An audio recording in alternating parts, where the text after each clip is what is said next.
Thank you, everybody at the museum, for welcoming me here today. I'm really honored to be here at our National Hellenic Museum. You know, Tasso's journey is really quite simply the love story of my maternal grandfather and Yaya and their beautiful relationship that they had during some of the most challenging days in our history. In many ways, Tasso's journey acts like sort of a prequel to my first novel, Seasons of Sun, that came out in 2010. And actually, originally, Tasso's journey came out of that book. There was a large, very sizable flashback in Seasons of Sun about Tasso, a man whose legacy I felt so strongly every time we would visit Greece. He was rather famously etched in my mind and my imagination, as my Yaya often told the story of how Tasso was the first soldier to return to our village of Vassara after the Greek army retreated from the Albanian border before the Germans invaded Greece. So I had this sort of image of his homecoming in my mind throughout my childhood, and I would listen to stories about that moment when the entire Clavio came out to greet him when he returned. And that snippet always stayed with me. I really wanted to sort of interject it into Seasons of Sun, even though that was absolutely the wrong book for it to be in. And as that editing process progressed of Seasons of Sun, I realized that I had a much larger story here, and one that belonged exclusively to Tasso. So there I was, setting out to write an entire novel about a man that none of us really knew. I began with only the stories I had from my Yaya, like all of you have stories, either from your friends or family members, parents, relatives. We know little bits and pieces of that generation that came before us, the ancestors that got us from there to here and changed our lives and the lives of our children forever. My Yaya would smile every time she said his name, Tasso, and the nickname that he had for her, Mandini. I regret not asking her more or even tape recording interviews with her and getting more really relative information out of her before she passed away in 2000, but nonetheless I was eager to learn more about this man, regardless of how little we knew. Going into the project, I had a few facts. I knew that he was extremely, extremely tall. I knew that he was a builder. I knew that he was very loving and gentle-mannered. I knew he liked to create things. And of course I had that story about his famous return to the village. Genealogy research then became really full-time for me. I enlisted the help of my very beloved uncle, Nicola, who lives in Athens. He's well into his 80s now, but at the time he was very close to Tasso. He credits my grandfather, and I'll read a little excerpt about this later, for saving him when he contracted polio at the age of 12. At the time, doctors wanted to amputate Nicola's leg, but Tasso would not allow it. He insisted that they treat Nicola with other therapies, and he promised to buy him a new bike when he got better. My uncle Nicola and I began what became a very long exchange of letters, phone calls, all with my mom's help, of course, to translate the words I didn't know, which was most of them. And before long, we learned more about Tasso than we ever could have dreamed. That was really the most exciting part about writing this book, was these stories. We were just floored to find out. One of them was when we discovered that Tasso survived with only a few other soldiers after being blown off of a large ship that was headed from Thessaloniki, from northern Greece to Africa. Nazi planes came overhead, dropped bombs, and basically everybody on board died except for a very small group of men. The boat sank, and Tasso was actually pulled out of the water and put into a small rowboat and taken ashore. We learned that my papu, Tasso, also hid 2 guns inside the walls of our home in Vassara, which just blows my mind. At the time, the Greek government was asking everybody, demanding everybody turn in their weaponry as the war escalated. So he hid the guns to save them for protection. But the most endearing story, and really the most touching, was when we found out that Tasso fostered an Athenian orphan, a little boy that was victim to the Great Famine in Athens. Even though he was a soldier with 3 of his own children, Tasso took in this boy who happened to be the same age as my uncle Nicola. And this is how we learned about it, because the 2 of them became closer than brothers. And at that time, the famine was killing hundreds of thousands of people in Athens, so these children were sent all over Greece, and Tasso had taken in one of them. So with these details, the picture started to become clearer of who Tasso was and how his short life was coming together. I knew that he survived World War II, but that he died very young. My uncle confirmed what my yaya always professed, that Tasso was a man of great faith, a very pious, devoted Christian. And you know, honestly, his religiousness fascinated me and made me sort of want to dive into the details further, because I imagined at that time in history, when the entire world was at war, it must have been quite challenging to maintain such strong faith. Honestly though, as I pieced it all together, I couldn't help but feel unworthy of the task, that immense responsibility to get it right, not only for my children, but for the generations to come. I really wanted to portray my papu as he was. And that encouragement, of course, came from my wonderful family, but it came to me in little mysterious ways throughout the writing of the book. And I talked about this on the radio the other day. We knew these stories of my papu. Although writing in fiction, there were times when I had to sort of piece things together. Tasso coming back to the village, all we really knew was that he was very badly dehydrated. He was half dead, some people told me, but that he made it, and he made it on foot from the northern Greece, from Albania, down to Sparta, where our family is from.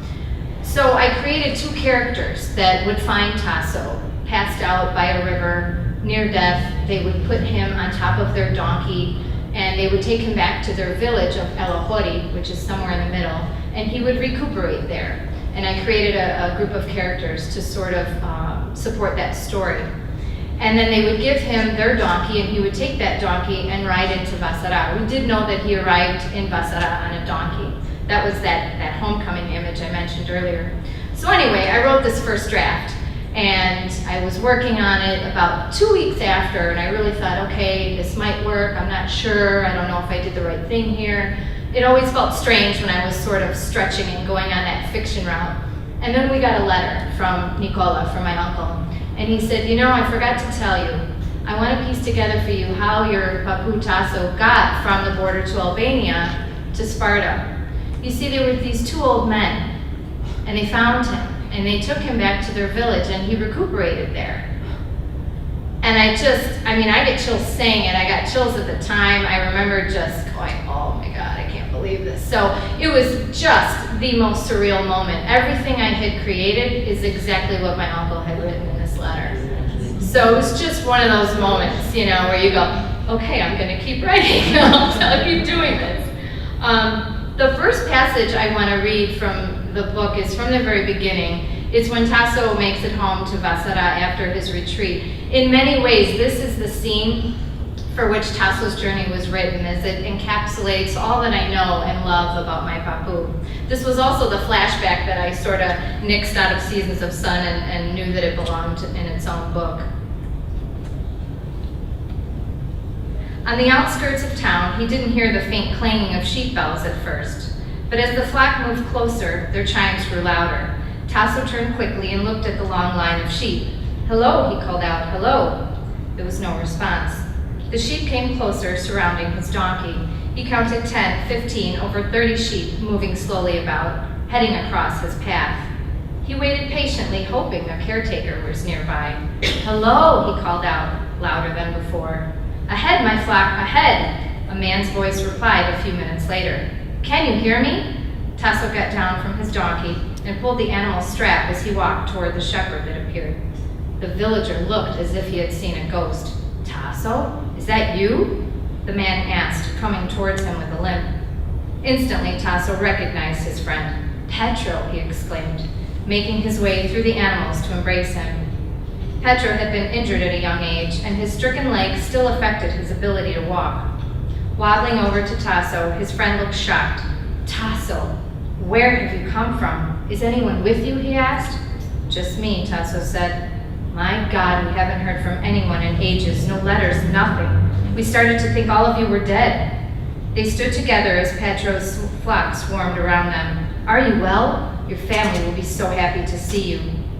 Tasso made a wide grin, looking upward at the homes scattered across the mountainside. He felt his insides jump, knowing his wife and children were within reach. Petro put his hand on his shoulder and asked, "Are more coming?" "I'm not sure," he shook his head, "but if I made it, there must be hope for others." Petro looked him up and down. "How bad are you hurt?" "It was far worse," he answered, looking down at his leg. "An infection persists in my leg, but I'll be fine," he explained. "You must have traveled for ages to get here," the shepherd said, removing his tattered cap and wiping sweat from his forehead. "I was on my way more than a month ago," Tasso explained, "but I ran out of rations and became dehydrated. 2 men from Elahori found me. I stayed with them for several weeks until I was strong again." As Tasso looked up at the village he feared he'd never see again, he focused his eyes on Aya Triada. Thinking of his fellow soldiers and the time that had passed, he said, "There should have been more of us here by now." Petro put his arm around him, and Tasso looked into his friend's eyes sincerely. "If it weren't for the 2 men that found me, I wouldn't have made it." Petro nodded, seeming to understand the marvel of his return. A wide smile erupted on his friend's face, and he said, "Well then, glory be to God. Let's go get your family." With a high-pitched whistle, he let out a call toward the mountain behind him. Within minutes, 2 young boys came running. Tasso smiled. "Vasily and Kozma, how they've grown." Petro rested a hand on each boy's shoulder. "Vasily, secure the flock.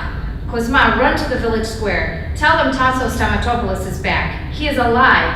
Then go to St. George's bell tower. Hold that rope until it breaks and let it ring loud." Tasso became overwhelmed with the reality of his return as his friend shouted, "This is a day of great joy." Petro threw his arms up. "Go!" The boys took off running as Petro turned to Tasso. "I'm too slow with my bad leg. Go find your wife. See your beautiful family." Tasso wiped his eyes before mounting his donkey once more and then headed up the coming hill towards the village school that led to the center of town. Lifting his head to the sky, Tasso made the sign of the cross and gave thanks to God. At last, he was home. In that exact instant, as if God was answering back, St. George's bell began ringing out in constant rhythm. Soon the villagers would arrive. With a repeated pattern clanging from Vassara's church bell to announce his arrival, Tasso trotted along the main road, headed into town on his donkey. Over and over he exclaimed quietly, "Praise be to God, thank you, Virgin Mary." As he entered the town square, like Jesus Christ on Palm Sunday, Vassarians spilled into the cobblestone streets from their homes. They approached him with shock and surprise covering their faces. He scanned the crowd, looking for his wife. Within moments, his donkey was absorbed in a crowd of old ladies wearing black long-sleeved dresses, with black kerchiefs covering their heads, one a clone of the other. They reached for him, asking his name, but didn't wait for an answer. In that hopeful moment, he was everyone's missing son, husband, and brother. A voice proclaimed loudly, "Tasso, this is Tasso." He looked to the right and saw one of the old women had fallen to her knees on the ground. She held her face in her hands as she rocked back and forth. He knew her. Tasso immediately descended from the donkey and ran to the old woman. He knelt down to embrace his mother-in-law, Yodia, who had wept into his chest. "Mother," he said to her as she cried. Then a voice called out, "This is Tasso Stamatopoulos. Someone get Diamando." So that's the very beginning. And it was really cool. The best part of writing that story was when I was researching it, having several people in the village, the old senior citizen men and women, all telling me their version. And all of them said the same thing, what a glorious moment and what a happy time it was for the village. But you know, even though that was an uplifting scene, so much of Tasso's journey was very emotional to write. I can remember sitting in the Arlington Heights Memorial Library writing a particular scene and just crying for like an hour and a half, to the point where the strangers would come up to me and say, "Are you okay? Do you need anything?" "No, I'm just writing my book." It was so emotional, especially to write about family. There's one more passage I wanted to share with you. It's from the middle of the book, and this is about the guns I mentioned earlier when Tasso learned that the government asked for all the citizens to turn over their weaponry. By this point, he has already taken in the orphan Luca and his 12-year-old nephew, and they discover this demand by the government and the decision that they have to make of whether or not to turn in the guns. A few weeks after their arrival, while Nicola and Luca sat under a shaded tree on a wooden bench in the town center, a man on a wagon arrived. He had several large sacks of paper. The stranger got out of the wagon and began nailing the papers to the trees that surrounded Mr. Natakos' cafe. Villagers immediately stopped what they were doing and walked over to look at the notices. Nicola tried to get up quickly, but dropped one of his crutches. "I'll go," Luca said, motioning for him to stay where he was. Nicola sat back down and watched his friend run over to the tree. He wished he had full command of his crutches, but he wasn't able to move quickly. He couldn't wait to be free of them. He looked on as Luca stood in front of the notice and read the paper aloud for the elders to hear, several of whom had never learned to read. After the man on the wagon left the square and headed up the road leading to the neighboring village of Vedia, Nicola tried to listen closely to what Luca was saying. His friend spoke in a loud voice, announcing that the notice came from the Greek government. It was an order for firearms to be turned over to the authorities. With the war efforts escalating, the Greek government demands any and all guns, Luca read aloud. Not to do so would be against the law, he went on to say. Violators will be punished. Nicola was stunned by the news and thought instantly of his uncle's guns. As soon as Luca returned to the bench, Nicola said, "We have to tell my uncle right away." They went to his uncle's house as quickly as possible. Nicola even tried to skip along the road with his crutches, but lost his balance a few times and was forced to slow down. They burst through the kitchen door and saw his Aunt Diamando standing over a fireplace cooking greens. "Where's Uncle Tasso?" he panted urgently. "Out back chopping wood. Are you all right?" she asked, turning to them. "The government wants everyone's guns," he told her. Nicola saw the expression on his aunt's face change. She motioned for his grandmother Yodia to watch the food while she went with the boys. "Tasso?" she called out. "Over here," he replied. They followed her around to the back of the house. Luca spoke slowly, recounting all the details of the notice. Luca watched his uncle make the same face as his aunt. As Tasso put down his axe, Nicola knew his uncle was thinking of the two prized firearms that had been passed down from his family in Longastra. The pair of hunting rifles was worth far more than money, that was certain. But before Luca had a chance to say anything, his uncle went inside the house. His aunt had just summoned them inside her kitchen to wash up when around the corner came Fofo, his younger sister. She had been sent by their mother to fetch Luca. Maria needed help with something Nicola couldn't do on account of his leg. While Luca set off with Fofo, Nicola cleaned his hands and proceeded upstairs to find his uncle. Taking each step carefully with his crutches in tow, he was determined to see him. He breathed heavily, panting with exertion as he climbed the stairs with difficulty. Entering the upstairs, he saw his uncle, standing in the bedroom near the fireplace, holding two rifles, one in each hand. Tasso turned around and looked at him in earnest. "We can't let these go, Nicola," he said. "They've been in my family for decades, and above all, we need them for protection. They're the only way we can defend your mama, your Aunt Diamando, and you children." Tasso's tone was serious.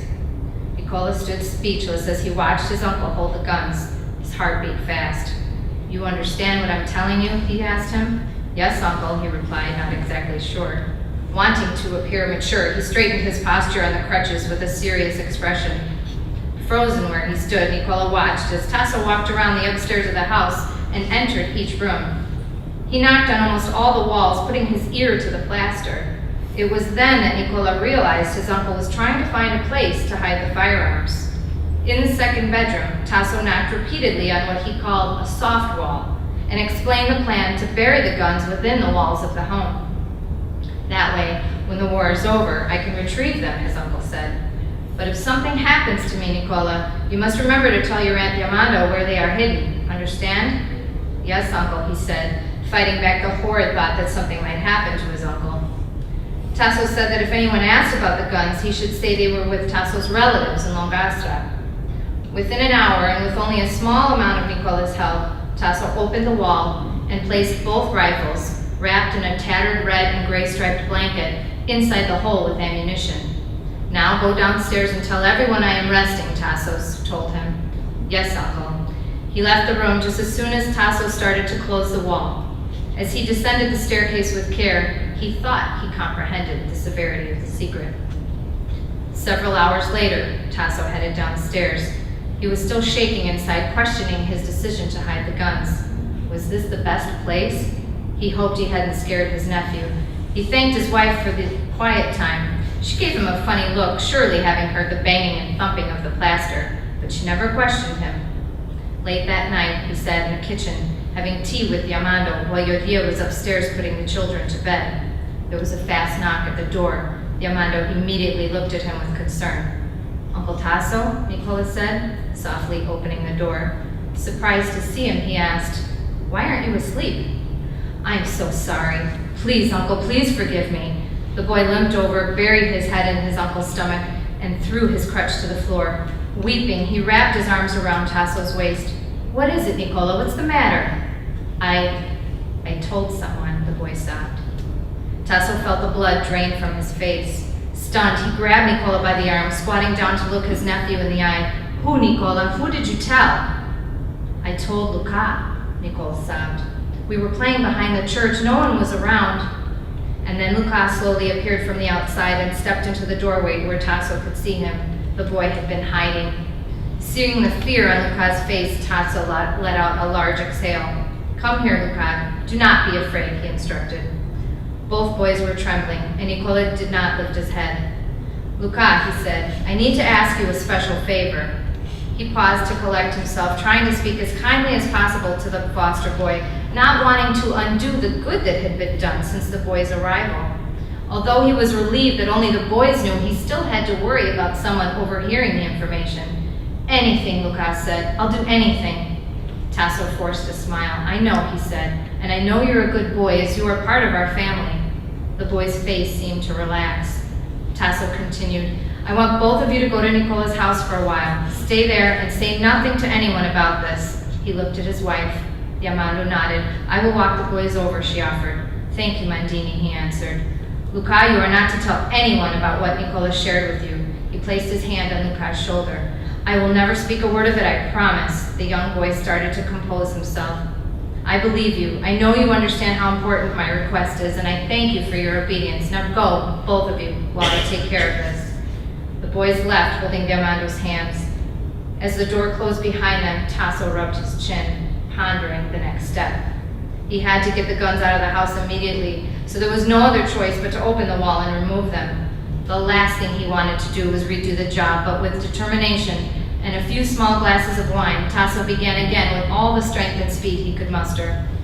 Packing the rifles and ammunition into a satchel, he resurfaced the wall late into the night, trying his best to make the area appear undisturbed.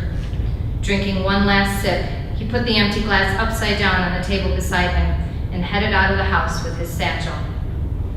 Walking alone through the cold, dark streets of Vassara, no one would see him at this late hour. When Tasso returned, he was empty-handed. So that's just a peek into Tasso's demeanor. My uncle Nicola told me several times that Tasso was more of a father figure to him than his own father, and I'm so grateful to my uncle for these memories. You know, in the beginning, writing about Tasso was mostly about fact-finding, and I was working very hard to get the story as close to reality as possible. But as I concluded piecing all the information together, the message of the book evolved. And it was as if Tasso's legacy was trying to tell me something. The voices of the past sort of whispered and then spoke and then were screaming in my ear. And I knew then why I was writing Tasso's journey. The message the book carries is this: every man's life has purpose. It's easy to see that if we look at giants in history, people like Churchill or Roosevelt, but it's harder to think about purpose in regards to an ordinary man. Tasso led what seemed on the surface a very common life during a critical time in Greece's history. He wasn't a politician, he wasn't a history maker, and yet the mark he left on this world is still being felt today. He was taken from this world so early, so tragically, and so ironically, after surviving famine, the Nazis, even imprisonment. I'm certain that he must have struggled to conceptualize his purpose. But yet his short life had so many dividends to gift the generations to come. Once I started to see how Tasso's life benefited others, it made sense that possibly the same thing was ahead for everyone else. Our God-given talents can literally change not only our lives, but the lives of others. So this idea that, that we're all here for a reason with purpose became a concept I couldn't shake. Tasso was here for a reason. Tasso's life had great purpose.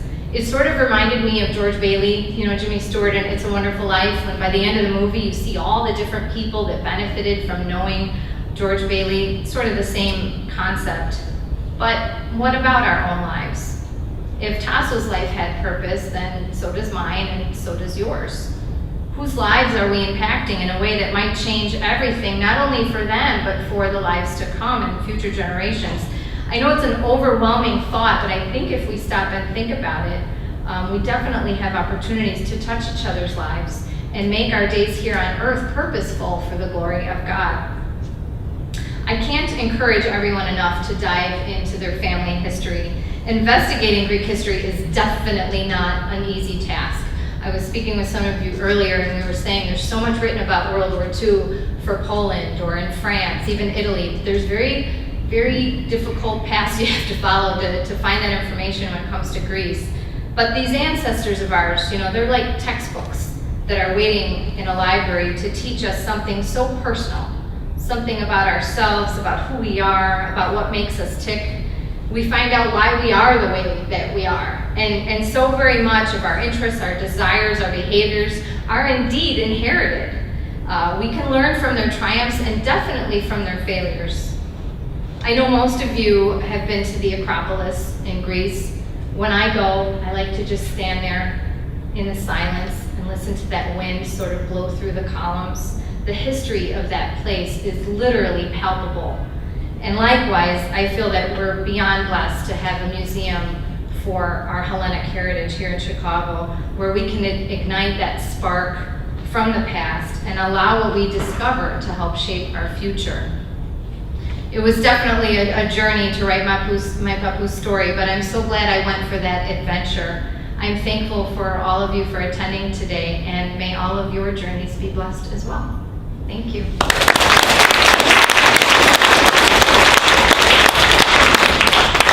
If you have any questions, I'll be more than happy. I just want to say, and I hope you all have questions, that it really was very inspiring listening to you.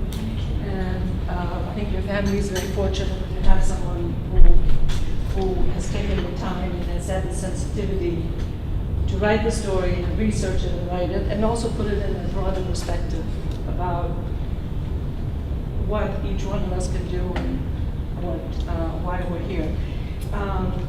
And I just wanted to ask your permission. I want to steal some of the lines you used about, especially the ones about ancestors being textbooks, because absolutely. I hadn't thought of that before. But we in describing the mission of the museum is that we talk about how through the history of our ancestors we learn about ourselves, and that's a perfect way of expressing it. So I hope all of you have questions, and I hope that you will join us at the museum and help us with absolutely with our mission. And I think your heart is right in the right place. Thank you. Did they ever find the weapons? It was so funny. My son, the first thing he says, "We gotta go to Greece with a metal detector." I'm like, I mean, really think about it. Those big fields that are on the outside of Vassara, probably every village, if you did go with a metal detector, the right equipment, you could probably find all kinds of things. I was reading Hitler's Greece. I think I was mentioning that book to a few of you, and that was indeed what the people were doing. They were burying their gold. Even some of the farmers were burying their crop because they didn't want the government to take it. So they would go as far out as they could and sort of bury these satchels of rice or wheat or whatever, knowing where it was, thinking, okay, if they burn the village, if they come and occupy it, at least we can get to our stuff.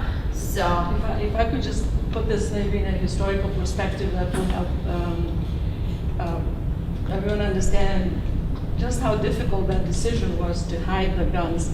And it was the Nazis basically who had taken everything, and I mean literally had taken everything, all the gold from the banks. They took all the crops and all, and that's why people were starving.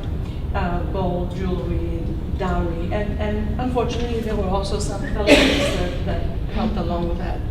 But thank God the majority of the people resisted and helped each other. But right after World War II, there was a huge, and there was a very bloody civil war that broke out. And the Peloponnese in particular was, was especially rough during this time.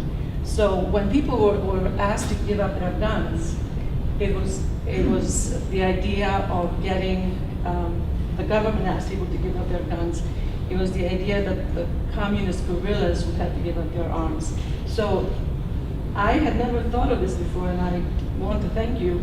Yeah, what would you do if you had someone in your something in your family for generations, or you needed to protect yourself, not necessarily from other people, from a wolf, from a whatever. So that was a very brave and difficult decision. So that's. Yeah, one of the artifacts, there's a picture of it in the book. It's a black and white photograph of an icon, and it belonged to my Yaya Diamando's father, right? And I belonged to his father before him. And it's this beautiful hand-painted icon, but it's painted on wood. So the Nazis didn't want it. And when they came to the house to remove our family, because they took it over and they made our house headquarters, they didn't want that icon. It wasn't made of gold or silver. There was no monetary value. And we still have that icon today. My mom has it. It's been signed by all the people that ever owned it. And this is dating back to the 1800s, which, I mean, to me, this icon is priceless. And you can see the worn paint and whatnot. There's also, and it's in the book as well. And I have to stop for a second. Maggie, wave your hand. This is my writer friend, Maggie. Maggie's been there. I didn't get choked up about the story. I'm gonna get choked up about our friendship. Maggie's been through thick and thin with me from the beginning of Seasons of Sun. We meet in small writer groups, and Maggie's been the best cheerleader in the world. She helped me write Seasons of Sun, and she helped me write Tasso's Journey. So Maggie knows the story. There's a wardrobe, kind of like in that movie, The Lion, the Witch, and the Wardrobe. The big chest, the big double chest. We have our own sort of chest like that in our house. And it was the only thing that the Germans couldn't get out the door because it was pieced together inside the room. So it was too big to get out the door, and you see all these gashes on the side of it from where the Germans were shoving it outside and trying to get it through the doorway. So it's funny how these things that hold no value to other people, they hold such huge values to us. And that was the thing. I had these little stories, the story of the wardrobe, the story of the icon, the story about the guns, and it was like, how do you not write this all down and sort of piece it together? Mainly so that the children can know what their family went through to get us all here. I mean, I'm sure everybody in this room has those stories, and I encourage you all to get into it, because even if you do nothing else, then interview the people that are still alive and kind of start to jot down some of your family history so that you know. So, yeah. Paula, I'm Debbie DeSalvo. I know Paula from, I had her son in 6th grade, and I'm a teacher. And one of the things I'm very interested in is history. And I'm 3rd generation Italian, and I feel like we are, Italians and Greeks are very soulful. And I also teach writing as well. And as a mom, as a teacher, I am concerned, if you will, in quotes, about our children understanding their history and artifacts and having a great appreciation for World War II and for World War I and what our families went through and whatnot. I wanted to share with you that I don't really have a question. This is more of a comment, but I shared with my students who struggle to read because this generation of children are not interested in reading it as much as they used to. And so my inspiration, and you said we're all here on earth for a reason, and I really believe this is one of my callings, but I shared the book. I don't know if you read the book Unbroken by Louis Zamperini, and so I'm going to be sharing this with my students as well. And one of the greatest gifts was over Christmas. I had so many kids send me emails thanking me for introducing them to a piece of history that they wouldn't normally love. And I think Louis and Tasso might have been friends. Could have been friends. And, you know, yeah, and- that's the thing. World War II is sort of out Yes. there, this idea that this generation sees, and it's not a video game, and it's not this mythical figure of history, Hitler. These were real people. And when you start to really get into the atrocities and the different things, but also there's some beautiful stories in there too, Yes. and how people pulled together and overcame such adversity. There's so much to learn from it. Right, so. and I just wanted to share with you that this is going to be on my Monday morning to-do list. Oh, you're sweet. No, I just, you know, we all, if there's children in our lives, if we can impart history and our culture and our food and our dress and our traditions, I think it's just so critical. And I just really want to applaud you for thanks. taking the time to write such a well-written book. It's beautiful. It's fun. It's funny. The next story, Tasso's journey, leaves off. No spoiler alert or anything, but at the end of the book, my mom and her sister are on a boat, the SS Nea Elas, or New Greece, from Athens to New York.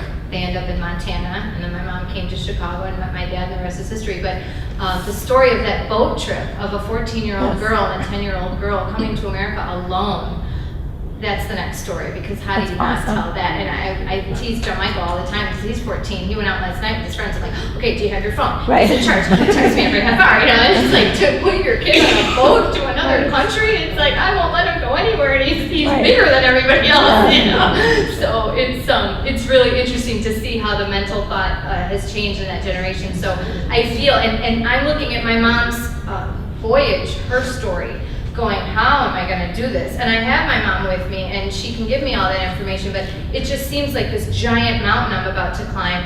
And at the time with Tasso's journey, that was even more difficult because he wasn't here, and my yaya wasn't here. But going to Greece, it was definitely interesting. I sat in a platea one day and I was writing, and a lady came up to me and she said, I hear you writing a book about your papu, and I said yes, and she said, what side of the Civil War was he on?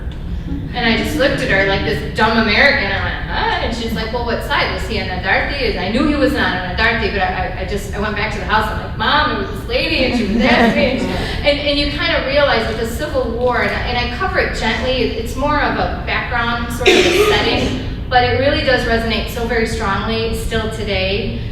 Just like the Civil War in the South, people fly that Confederate flag, and they hold it. It's a very sensitive plaque to walk, so yes. Well, when you start to write the book about your mother, we have a lot of information here. Absolutely. That would be helpful to describe that trip. I met some people here from Hellenic Genealogy Greek. We were talking, there's a wonderful, you know, Facebook is rotten for a lot of reasons, but it's wonderful for a few. And one of them is these groups. There's this fantastic group called Hellenic Genealogy Greek, and it's all about Greek people looking for family. And I have this picture of my mom and her sister with a friend, a little girl that they met on the boat. They don't really know a lot about her, whatever happened to her. I put that picture on Facebook, and instantly people were like, that's so-and-so, and here's the ship, the Rouster from your mom, and sure enough, had my mom's name on it. So, I mean, these people are all connected with the different Ancestry.com and the different websites, and people are able to post things and then instantly find out the ship record, what city they went to, what their married name was, and it's amazing. It's just a trip. So, one of the good things about Facebook. In the museum, I mean, there's just so much information. But Greek history, it's not easy, and if you don't know the language, then it's even harder. I was lucky enough with my mom; she would help me translate my uncle's letters, but that's yet another sort of hurdle you have to go through to understand the language once you do get the stories. So, thank you so much. I appreciate it.